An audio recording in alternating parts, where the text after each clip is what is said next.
Hi, welcome to the Crafty Hen House. My name is Elaine. Today I have you outside in my garden. I have raised beds this year that I built out of pallets. I tried to do a little project and be as cost effective as I could to start this little garden. Now, I live down in South Florida, so my planting season started at the end of September, beginning of October. But as you can see, my plants are doing really well. I start all my plants from seeds, except for my spearmint plant that I have here. I bought that plant and transplanted it for some teas and lip balms or anything else you'd like to use spearmint for. In this raised bed, I have cucumbers. I have two different types of cucumbers. And in the opposite bed, I have green beans. And in this bed right here, I have two different types of tomatoes. And this is a Campari tomato. It's an Italian tomato. And this is a Dester tomato. They're a little bit larger. Now I have tried to grow some cherry tomatoes. They didn't take hold. I've tried some lettuces, radishes, onions, and I'm not sure that the levels in the soils were good for them, so they didn't take hold, but that's okay. This is my first year making these raised beds. Each raised bed measures 45 by 22, 46 by 22, and this one's a little taller since the pallets were a little larger, and each bed required 2 pallets. I would pull all the wood off, take all the nails. I kept the length of each raised bed, the exact length of each pallet, and then the boards I had left over I cut in half and I used those for the width. And I decided how high I wanted them, and I wanted mine about 24 inches. What I've also done is I've taken wire, and it's the 2 by 4 galvanized, and I've cut it into sections and I have arched it over top of each bed. My idea was that I could grow all of my vining plants in an arch. Say for instance, my cucumbers, you can see they're beautifully growing over, and they're actually starting to get little cucumbers. Again, on this side I have another type of cucumber that is more of a ground grower, and it hasn't really arched up. Then again, that could be due to the fact that I planted this cucumbers closer to the start of the arch, so they had more of an opportunity. Same with the beans on this side. Oh, I also have little peppers. I have some nata pena peppers, and they're about 2 to 3 inches.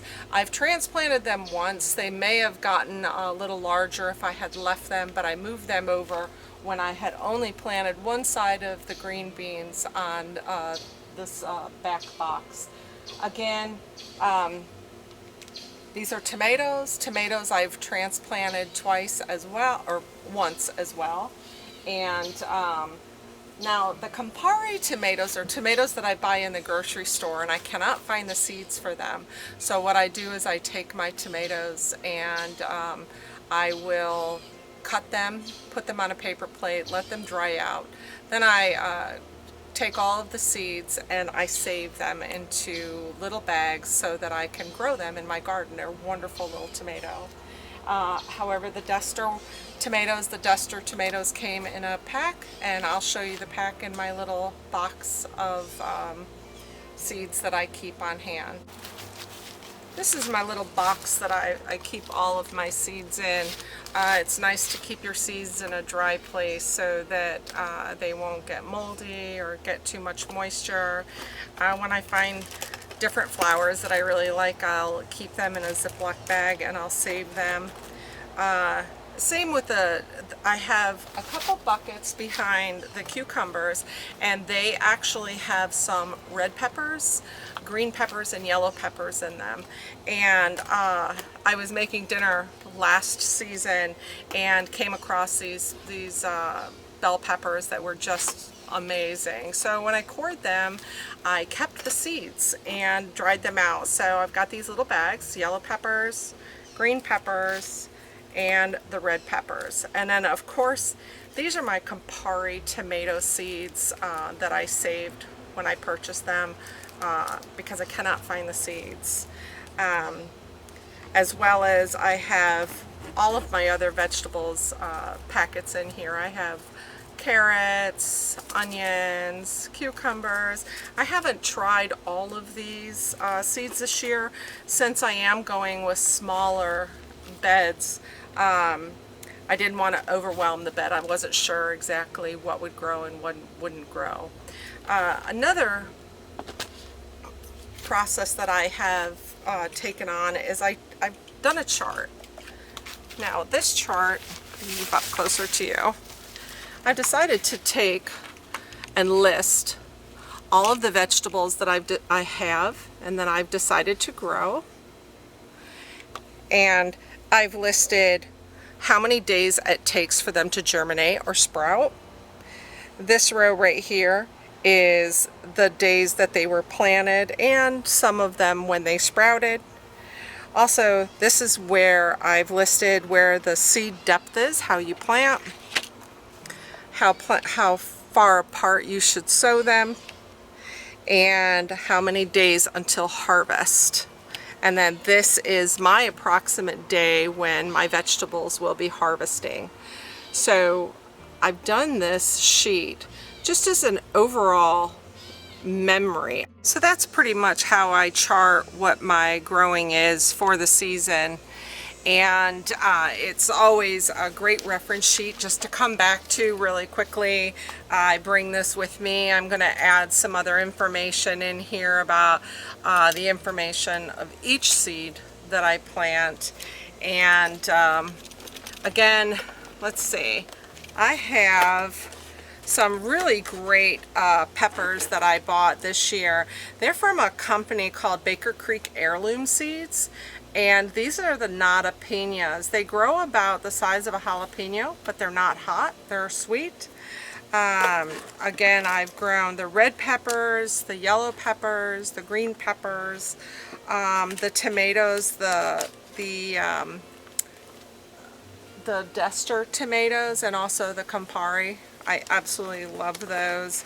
And I'm not having too much success with my burpee seeds. I've tried to grow a couple different rows of the snow peas, and they didn't take for me this year. I did do a few rows of carrots, and like I say, some peppers and some radishes, and they didn't do too well. I'll show you and when I go over there and take you to show you exactly which ones that I used. And I tried to follow the directions about how deep to sow the seeds and how far apart to sow the seeds, but being that they're smaller, I was a little liberal on that by planting more in the planter. They are very deep. Now, I added some very good organic soil when I started out. I fertilized the soil on 2 different occasions. I waited a month after I fertilized the soil, and I got the soil up to a really great growing point where I knew that I could introduce seeds and they would take off as quickly as I could possibly get them to take off and be healthy from the start. One mistake that I made is transplanting my seedlings. I did with the tomatoes and with the peppers, the smaller nata pinas, and there's another pepper in there called a lipstick pepper. It's also a small little red pepper. I had them in different containers in the round buckets, and when the snow peas on this side would not take next to the beans, I decided to take the peppers and move them into that planter, and I believe I stunted them a little. It's okay, they're healthy. I have a couple of them that I'm going to need to thin out. They're growing sporadically. If I would have left them alone, they may have taken off better just as well with the tomatoes. Now, I didn't start any of my plants in little starters. I went ahead and put them right in the boxes. I figured, why do 2 times the work by planting them in little starters someplace else on the property and then moving them into the boxes. What I did was, when I planted my seeds, we have a definite issue with our squirrels. I of course had this plenty of room to put a screening over top of these raised beds. So I got this plastic fencing with the small little holes, and I drove a nail on either end and either side, and I wrapped this over the top of the of each box to stop the squirrels from digging up my seeds or planting their own seeds in there, and it helped wonderfully until I got to the tomatoes and had to open up one side to let the tomatoes grow. Then of course they got in and they dug up all my little seedlings, and so that they could plant their seeds. But I did have great success. So I was putting this over top of the planters. Now this comes in I believe a 4-foot section, and I just trim it down, take a nail on either end of my planter and on the sides, and I bend the nail down, and it goes right over one of these little openings, and it pulls it taut, and then you can protect your seedlings or your seeds. But having the raised beds this year, it's basically been trial and error. I'm doing really good with all of my little plants, and I should have a nice little harvest. Next year I'll probably just stay with the cucumbers, the green beans, make this all tomatoes, and really protect them and stay on top of them. Let me go ahead and take you on a tour of some of the planters close up so that you can see where things are, and I'll show you exactly where I planted behind these planters in this little container. So this planter right here is my tomatoes, and these are the Dester tomatoes. As you can see, they're sort of sporadic. I've got small, large, and that's from replanting and also the squirrels. Now I've taken each one of these planters when I constructed it, and I've lined each planter with a vapor barrier before I put in the organic soil, just so that I could keep the dirt away from the pallets as much as possible. There's the Campari. I found these terrific little tags. They come with a white pen. There's about 100 in a bag, and you can erase that with rubbing alcohol. And you can see where the squirrels have dug their holes. Again, I've put this arch, this galvanized wire, and I just counted each little square across, and then I cut in so it would fit over the 2x4 that I've been put on the side when I beefed up these boxes. Now going to this one, this is my cucumbers, and you can just see how beautiful they are. I do have to get some fertilizer on them. They're just amazing, and it's really wonderful that my bees absolutely love them. And there's a little cucumber.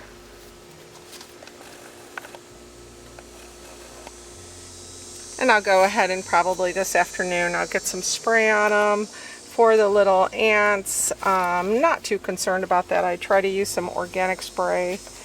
This is my second type of cucumbers right here. These are the ground cucumbers.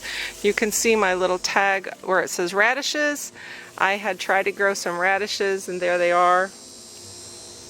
They're coming up, but didn't stay too deep. We have had an abundance of rain, so they didn't do too well. We don't eat radishes that often, but it would have been nice just to see if they would have grown. Back here I have my peppers. And then there are the red, the yellow, and the green bell peppers in those little pots. Over in the back here is where I tried to start the lettuce and the cherry tomatoes, and of course they didn't grow, they didn't do well. We've had so much rain that I think that really deterred them, and I went ahead and put some bone meal on top of that soil. I'm going to mix that up and replant in those pots. And then on this side, this is my my little nata pina, and they're lipstick peppers. Oh, I'm sorry, these are the lipstick peppers. They're little tiny. I'm going to thin those out. Now, they're small simply because I transplanted them. I should have left them alone, but I'll learn next time, hopefully. And this is my green beans. I have a bean there. And this is just beautiful. It's growing so nicely. There's a bunch of little beans there. A lot of flowers. One thing I am running into is I'm running into these leaf turners. See how they turn the leaf? They're like a little worm underneath there. And I have that, and I saw another one this morning on here. Oh, right here. This is a leaf turners. And I just go along and I kind of push down on them and see if I can't just squish them instead of pulling the whole leaf off. So these are the lipstick peppers, and again, the small little container back there, those are the nata pinas, and these are the bell peppers. So it's all just been a lot of fun, just trying to learn exactly what I'm doing and how I'm managing the plants. I also have over here that I purchased, these are blueberry bushes, and they've done really good. I ordered them through the mail, and they came 4 of them, and they're just doing so good. And I keep making sure that they have the acidity that they need. And I'm not quite sure. We have a lot of rabbits here, and I'm not sure whether the rabbits would eat them or not, so I built this little cage for my blueberries. Now, this is the galvanized wire, just like I have arched over each one of my boxes, and I wrapped it with the plastic fencing and tie wrapped it so that I can pick this right up, and I set it right over top of my my wellhead and my blueberries, so that I can kind of protect them from possibly getting eaten by rabbits. I'm not quite sure if they will take them out or not. So that's my little garden that I've made out of pallets this year. It's been a lot of fun. I was able to really save money on any of the wood by getting the pallets for free, cutting them down. It's a lot of work to cut them down and get all the nails out of them. And another idea that I've had, I have to get some more bamboo. They come in bundles, and what I'm going to do is I'm going to run my bamboo through each one of these little squares, and this is what's going to be able to hold up my tomato plants instead of putting cages around them. And I have these wonderful little ties right here that I'm going to use along the bamboo and along the fence. They come in a bag of maybe 500 or so, but you just take them around your plant, and then they loop together and they secure your plant without having to tie every single one of them. It's so easy. So I'm going to get bamboo rods and run them from end to end, and you can run as many as you need. I'm going to try to do the same thing over here by the cucumbers and by the green beans. It's really difficult to find bundles of bamboo right now. Everybody is doing gardens and really purchasing those things up, but it's just, they're doing so wonderful. I'm so happy with them. So that's my little garden I have out here at the Crafty Hen House. I've had such a fun time starting it this year. The area that I'm in, it's our nickname for it. We call it the pig pen. It was when we moved to this property about 16 years ago. This didn't exist. It was a horse paddock in the back of the property, and we needed an area where we could keep all of our garbage cans and our wood that we have to burn for out back. And so I decided this is where I'd like to plant my garden this year, in this little area, and it's about 14 by 25. It's not big. We have the small little galvanized cattle fencing to keep the rabbits out. However, it does not keep the squirrels from coming in. I have one over here on the tree. I always feed them peanuts out front so they hear my voice and they come. So you do have to make an adjustment using this plastic fencing to lay over top when your seedlings are starting to go. I would assume that you could probably cover the sides of this too with the plastic fencing. But once your plants are usually established, you shouldn't really have to worry about that too much. I'm really happy with everything that we have done in these raised beds. They were a lot of fun. I believe each one of these beds took about seven 40-pound bags, and plus I added a lot of fertilizer and seed starter. Like I said, I let them sit for almost a month before I started planting in them to really let the soil cure and get to where it needed to be to start growing these seeds. But everything else is growing wonderfully. Hopefully in my charts I should be able to start pulling some vegetables by Thanksgiving. It would be really amazing if I could at least get some cucumbers and make some cucumber salad for the table. With this size garden, of course, you're not going to get an abundance of vegetables. It's my husband and I, my children are away at college, so for him and I, it's a fun little task to do. But just getting some cucumbers for the Thanksgiving table and maybe some green beans would just be really special. And hopefully some tomatoes if I leave them alone. But I think they should do real well. Again, thank you so much for coming along with me on my journey, and I appreciate you watching my videos. And if you like my videos, please subscribe. I'm going to try to keep up to date on how this garden is coming. I would have liked to show you how I built the pallet from the pallets, but it was a lot of fun just getting to this point, watching the garden grow. And until next time, thank you so much. Have a wonderful day. God bless you all.